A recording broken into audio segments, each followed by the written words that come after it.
Trigger warning. Sensitive topics are discussed in this video that may be a trigger for some people. Please watch with caution. I think what people misunderstand about anxiety and panic is when you're in a situation with another human being and they do something to you that is not okay. It's not what a human being should do to another human being.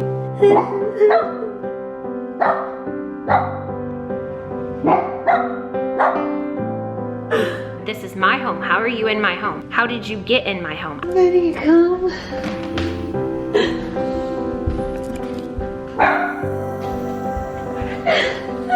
Good morning. You tell him, Dash, you tell him. They came in without permission. You tell him to get away.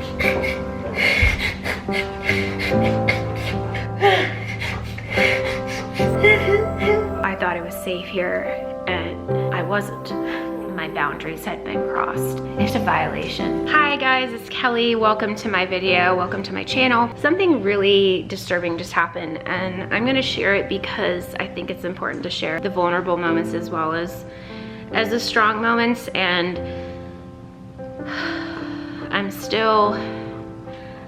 I'm not super great about it. If you hear panting, it's Ben.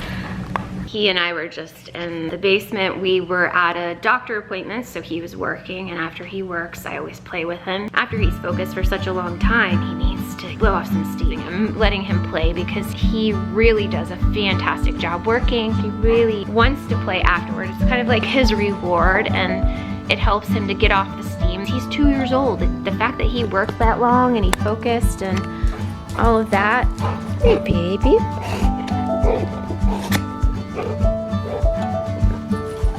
He didn't give me the ball this time, which means he's pooping out. Yeah, okay. Come closer, I need your help. You my precious dog. This morning, I had a doctor appointment my mom was taking me to. I got a text from somebody who coordinates stuff about my house. My house isn't completely finished yet, even though I'm living here. He texted me at 8:04 saying he was gonna be here at 8:30, and he wanted to walk somebody through my house because they didn't want to walk around in the mud, which is completely understandable. I wasn't gonna be here. I really didn't want people in my house that I don't know. I told him I don't want anybody in the house when I'm not there. And he said he understood, so that wasn't gonna happen. While I was on the phone with this guy, we confirmed that they were to install the pedestals for my washer and dryer at noon. I already knew that. I had already planned for that. I was like, that's great, no problem. I'll definitely be back by then. And then I went to my appointment, and my mom and I are coming back to the house, and the garage door is open. There's a big truck outside. We don't recognize it. And there was somebody coming out of my house, a man. And my mom's with me. She knows nothing about it. My dad's out of the country. I didn't have any text messages from the guy who coordinates. So I was walking with Benny. I was very direct with him. I was not mean, but I was direct. And I said, what are you doing? This man is coming out of my home. This is my home. How are you in my home? How did you get in my home? I locked the doors. All the doors were locked. There was another man in the house. So they were the people that were setting up my pedestals. I'm trying not to get emotional because I don't want to have another anxiety attack. I had a really bad anxiety attack. And I started crying, and I felt myself shaking, which surprised me. I didn't realize how bothered I was by it. I just was pacing. I had no clue who this man was. He wasn't wearing a shirt that said a company name. The truck didn't say a company name. Eventually, one of the guys said, oh, well, the guy that's in charge of organizing everything, he told my boss that we could come in. So I don't know if that's the case or not. I don't know if he gave them permission or not. I mean, he never texted me. I kept thinking, I need to call him. I need to tell him what happened. And every time I thought about it, I just started to get more upset. And so I just was walking around, like took Ben's harness off, and I just tried to like calm down by, actually I wasn't doing the things I knew to do at that point. And then I just sat on the floor. I was in full-blown panic. I was having really horrible anxiety. It was you can't catch your breath. Like you really want to take a big deep breath, but you can't. And I was crying. If you haven't ever had an anxiety attack before, what happens is start to hyperventilate, so not enough blood is getting to your brain. I couldn't think clearly. It feels like you cannot breathe, and it's a very real sensation. You can't get a hold of your breath. You're trying to. It's something that's not in your control that's happening to you. So mom came out of the bathroom. She sat on the floor with me and she comforted me, and she was really great, and Benny was there, and I showed Benny what I needed him to do because he didn't know what to do. It's stressful. Dogs take on their own stress and they take on your stress too. So I showed him what to do. Once he saw that that's what I needed, he was like, okay, I can do this. And he laid there. And mom sat there with me until I got through the anxiety attack. I was sitting right there and mom sat down next to me and Benny was on my lap.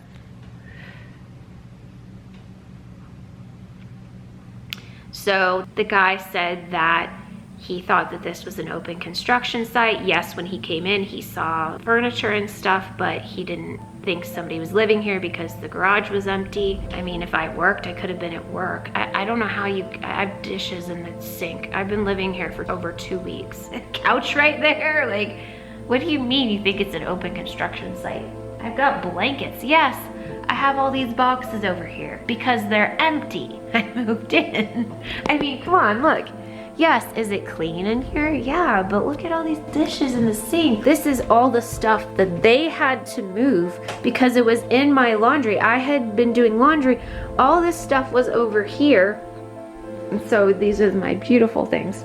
And there's actually laundry in there. These are the pedestals that they put in. They're beautiful. All this stuff had to be moved. Like, you cannot say that nobody lives here by seeing all that laundry.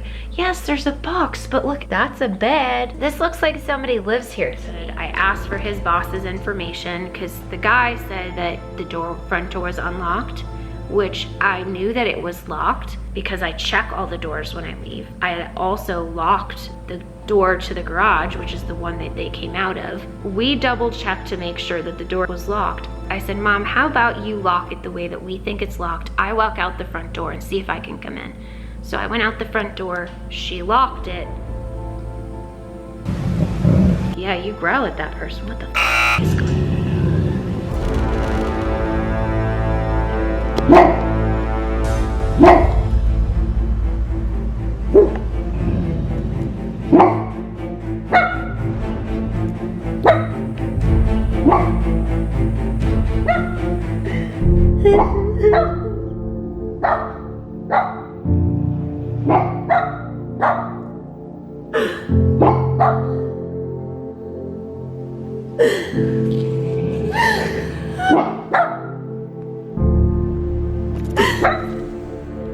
Come, Benny, come.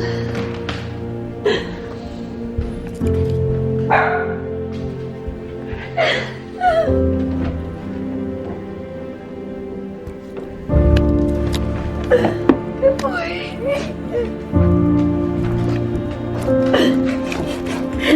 It's okay. Yeah, you tell him, Dash, you tell him.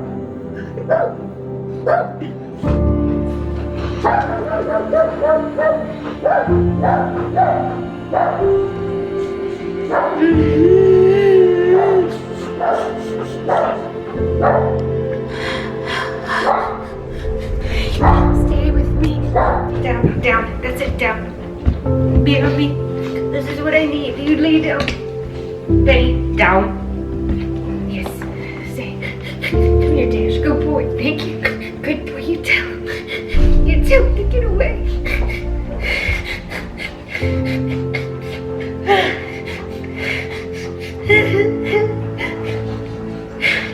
Okay. It's okay, Kelly. It's okay.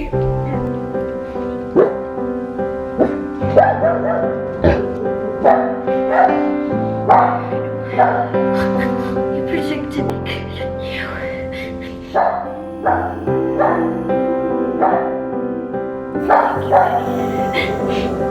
That's exactly what I want you to do when there's bad people here.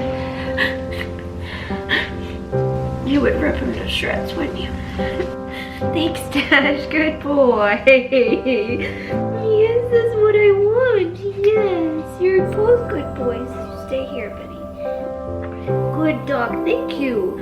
Those aren't supposed to be here. You tell them. You tell him, get out of your house. You tell him. Thank you, love. I have such good dogs that protect me. Yeah, you're a good boy. I want you to stay, though. I know you will go tell him. It makes me feel so. That's right, you tell him. You tell him, get the F out of here. What are they doing in our house? You tell him. You tell him. Exactly what I need from you, baby. Thank you. Thank you, boy. Stay, Benny, stay. You can cuddle with me here. Lay on your side. Listen, Benny, I got you. I know you want to say you've got me. I've got you. I'm the mommy. Thank you, Ben. I feel better. No, I don't. Yeah, I know. That was a good boy. Good boy. Thank you for loving on me. Yeah, I'm so proud. I'm so proud. You want to go check? Dashy, go check. Go look. Go see. This is what I need from you. You need to help me this way. You can let me. Thanks, Dash. I know they're still there because it's telling me. Ben, can I have a kiss? Thank you. Listen, I'm alright.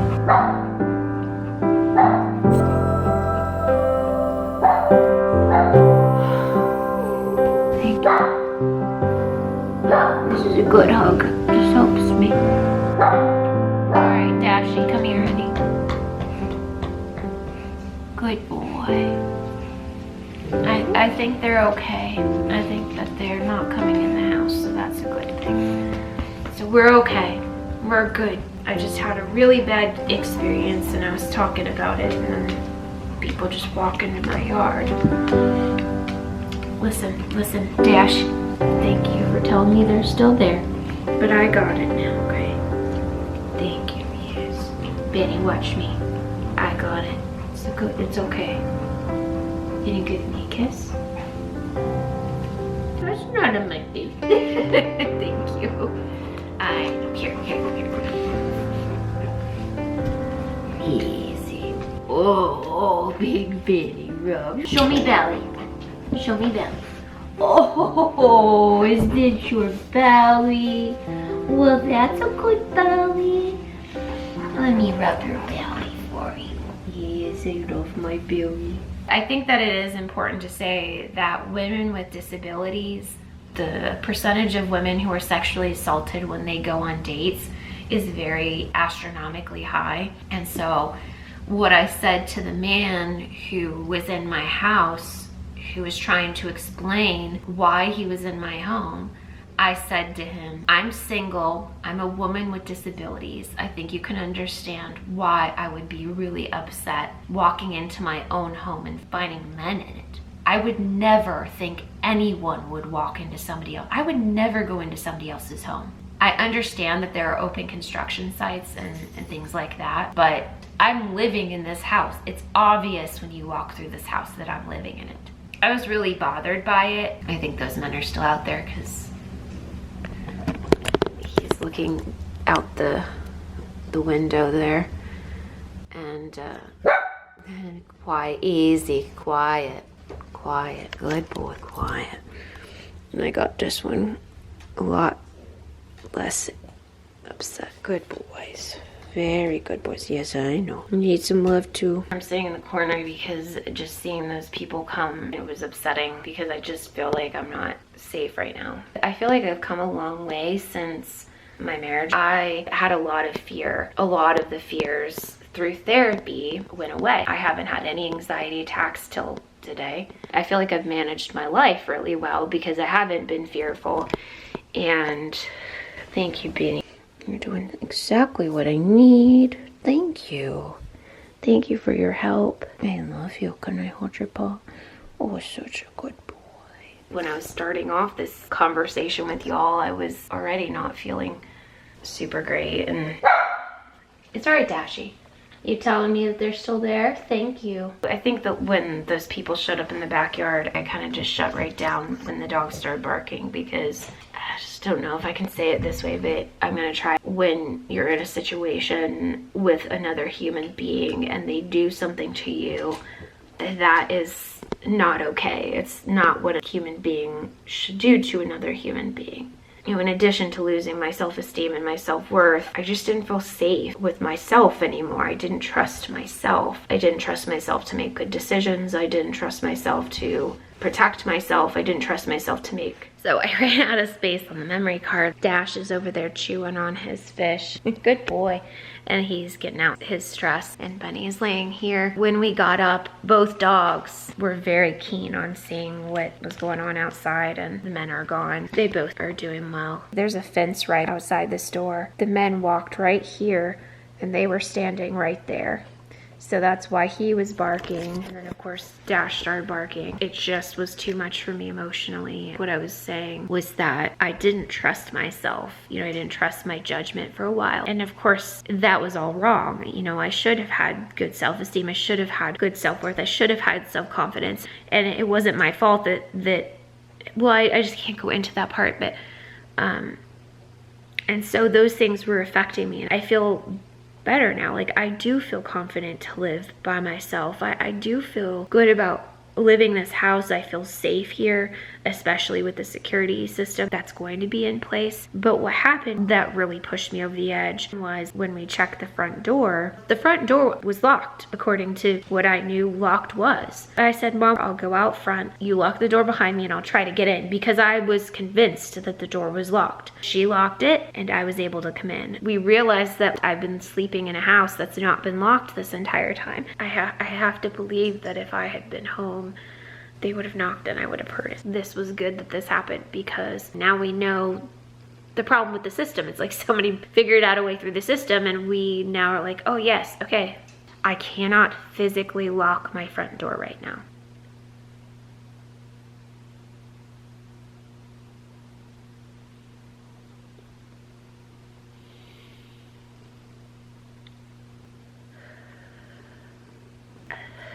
I just don't know if I can put the words to what I want to say right now.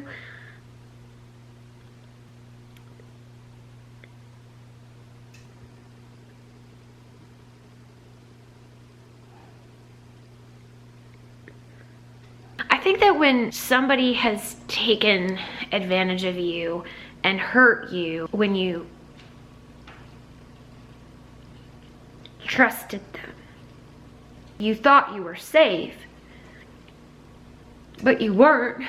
I think that's what I felt. I felt like, oh my gosh, I thought I was safe here, and I wasn't. I wasn't safe. I know that that's not what's happening. That's just what it felt like at the time. I know that I am very safe here, and I know especially when I get the security system up, it'll be fine. I'll be fine. I'm gonna sit down. What's bothering me is that my boundaries had been crossed. I felt like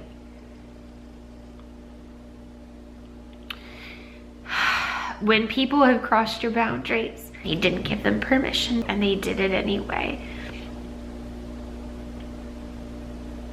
I've gone through a lot of therapy and I dealt with that, but it doesn't mean that something like this wouldn't trigger that.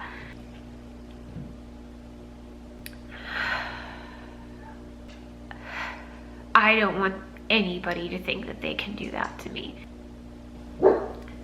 Usually, I think that I tolerate a lot more than most people do. I'm a lot more understanding and compassionate, and because of that, people have taken advantage of me. The camera stopped videoing. People have taken advantage of me because I am kind and understanding and compassionate, and I care about people. I am proud of myself because I still have the kind, compassionate, caring heart. I'm also seeing that I will stand up for myself. In the past, when I let people take advantage of me, I would have walked in this house and I wouldn't have shown my frustration. I would have pretended I didn't have any. The reason that I did show my frustration is because it was appropriate for the situation. That has been one of the things I've been working on, is trusting myself because I had been accused of having a really horrible temper when I did not have one. Because of that accusation, I went to being a doormat, and I would never respond strongly because I was terrified of doing it. I feel good that I will stand up for myself, because my tendency has been for years to not stand up for myself. To be falsely accused is really horrible. I think people falsely accuse because they have to create a story that works with their narrative. They have to make their story work. I am just proud of myself. I'm proud that I will handle situations well, and I'm proud that I handled that situation the way that I want to, because those men are not going to look at me as somebody who can be walked over. And I think he understood my anger, because I said, would you like to walk into your home and find people you don't know in your home? And he said, no, I wouldn't. I would never have had that conversation with a stranger, ever. I think what's really exciting is that I trust myself to do that. I trust myself to be angry, because I wasn't allowed to be angry. Anger was not allowed. And I know that I can handle it, and handle it well, and I did. I think that what is going on is more than just being concerned that somebody's going to come in the house when I'm here and hurt me. This is about issues from my past that I have had my boundaries crossed. It's about my voice. I lived for a very long time with my voice being taken from me. What I said was twisted into something else. I was told that I was thinking and feeling things that I wasn't thinking and feeling.